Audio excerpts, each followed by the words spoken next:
चौधरी साहब senior vice president है एलसीसीआई के, हमारे साथ मौजूद हैं। ज़बर साहब, बहुत शुक्रिया प्रोग्राम के लिए, आपने वक्त निकाला। अब ये इस वक्त हम देखते हैं हमारी एक्सपोर्ट्स कोई 30-31 अरब डॉलर के करीब है। आप लोगों की जो इस वक्त करंट इकोनॉमिक सिचुएशन है उसको देखते हुए क्या एक्सपोर्ट्स में इतनी ग्रोथ हो सकती है जिसकी बुनियाद पर वज़ीर आज़म इसको डबल करने के दावे कर रहे हैं?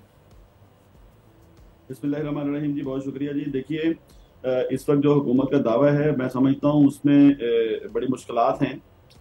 इसमें कोई शक नहीं कि पाकिस्तान में अगर गवर्नमेंट सही पॉलिसीज ले और एक्सपोर्ट पॉलिसी एक वाज़ेह अनाउंस करे और जो इस वक्त उसको मेन रजीम में ले गए हैं टैक्सेशन की, 29% एडिशनल टैक्स चला जाएगा उसके ऊपर अप्रॉक्सीमेटली, और पहले 1% 1% रिडक्शन थी उसके ऊपर।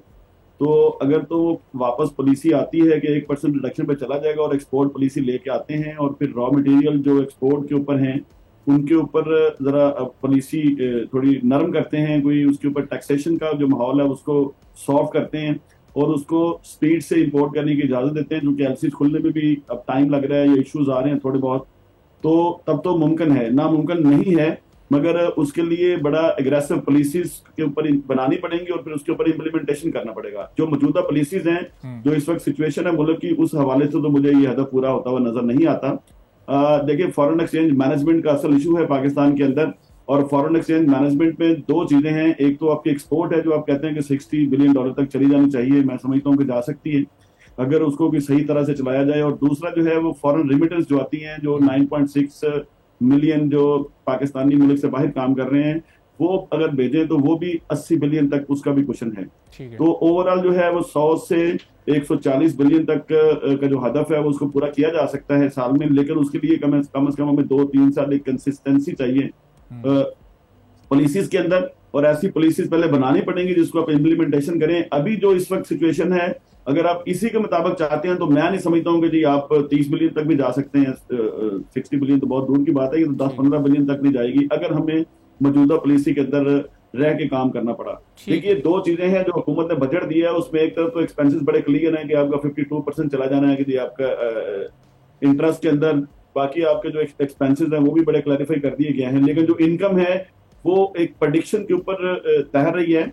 आपकी जो रिसीट्स हैं वो कैसे होंगी, आपने जो फाइनेंसिंग ले रहे हैं इसके अलावा आप सारी फाइनेंसिंग लेके तो सारी इकोनॉमी नहीं चल सकती ना। आपने जो इकोनॉमी चलानी है, आपकी जो टैक्सेशन की है, ये टैक्सेबल आपके हैं, मतलब 10,000 अप्रोक्सीमेटली 10,370-80 अरब आपने रखा हुआ है, और बाकी जो 3,000 अरब जो है ना वो अदर देन टैक्सेस आपकी इनकम है, वो कैसे मेक श्योर करेंगे आप? ये एक अहम सवाल है जिसके ऊपर अगर ये मेक श्योर हो जाता है तो फिर आपके जो एक टारगेट्स हैं, आपकी जो पेमेंट्स हैं वो बैलेंस होती नजर आती है। और अभी ये टैक्सेशन वाले मामले में भी हमें कोई बड़ा रिफॉर्म नहीं नजर आ रहा। जो हुकूमत का फोकस रियल एस्टेट सेक्टर या एग्रीकल्चर पर होना चाहिए था वो उस तरीके से नहीं है। रिटेल सेक्टर पर भी सवालात उठते हैं। वो ये ताजिर दोस्त स्कीम आई, वो 6 शहरों से बढ़ाकर 42 शहरों में उसका दायरा तो बढ़ा दिया गया, लेकिन उस पर या तो ताजिर एहतजाज कर रहे हैं या हुकूमत वहां भी हमें नाकाम नजर आ रही है, चूंकि वो चंद हजार लोगों ने खुद को रजिस्टर करवाया, अभी तक वो कोई एक मौसर कदम तो नहीं नजर आ रहा हमें। सर, इसमें सबसे बड़ा जो फ्लॉ है वो करप्शन है।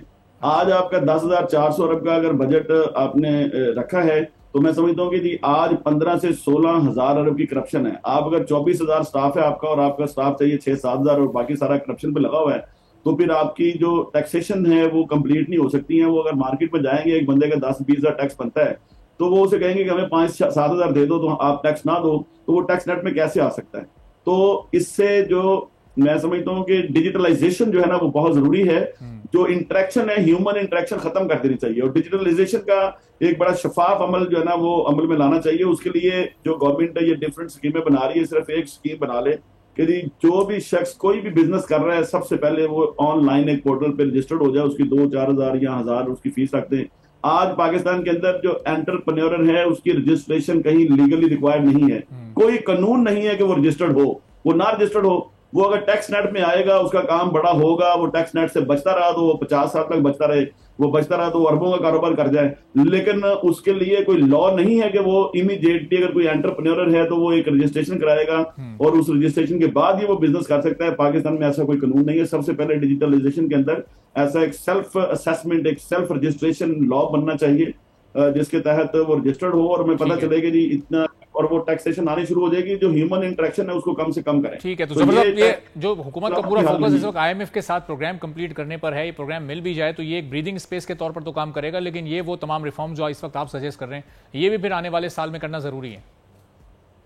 सर इसके अलावा कोई सर्वाइवल नहीं है। देखिए, आप लोन लेके तो मुल्क नहीं चला सकते ना। आज भी 1400 अरब डेली आप ले रहे हैं, 1400 अरब रुपया आपका खर्चा है पाकिस्तान के अंदर, तो वो सारा लोन पे तो नहीं चल सकता ना। आपका सारा सिस्टम चल रहा है, आपका अगर एक विशियस सर्कल चलेगा, एक बिजनेस आपका चलेगा, लोगों को रोजगार मिलेगा, वो विशियस सर्कल में आएंगे, तो फिर आपको आगे ये सारी टैक्सेशन की कलेक्शन हो सकती है और मुल्क चल सकता है। उसके लिए अगर आप इतनी टैक्सेशन के टारगेट्स आपने रखे हुए हैं, तो आप इंडस्ट्री चलाने के भी टारगेट रखें कि उसको आपने कैसे चलाना है। इस वक्त डिइंडस्ट्रियलाइजेशन हुई है, जो इंडस्ट्री लग नहीं रही है, जो कॉस्ट ऑफ डूइंग बिजनेस बड़ी हाई है, तो आप एक तरफ आपने एक्सपेंडिचर वाली साइड तो बड़ी जबरदस्त कर ली है कि जी हमने ये पेमेंट्स करनी है और वो परफेक्ट करनी है, वो कर्ज लें, वो किसी का खून चूसें। दूसरी साइड पर भी उसी तरह फोकस जरूरी है। बहुत बहुत शुक्रिया जफर महमूद चौधरी साहब।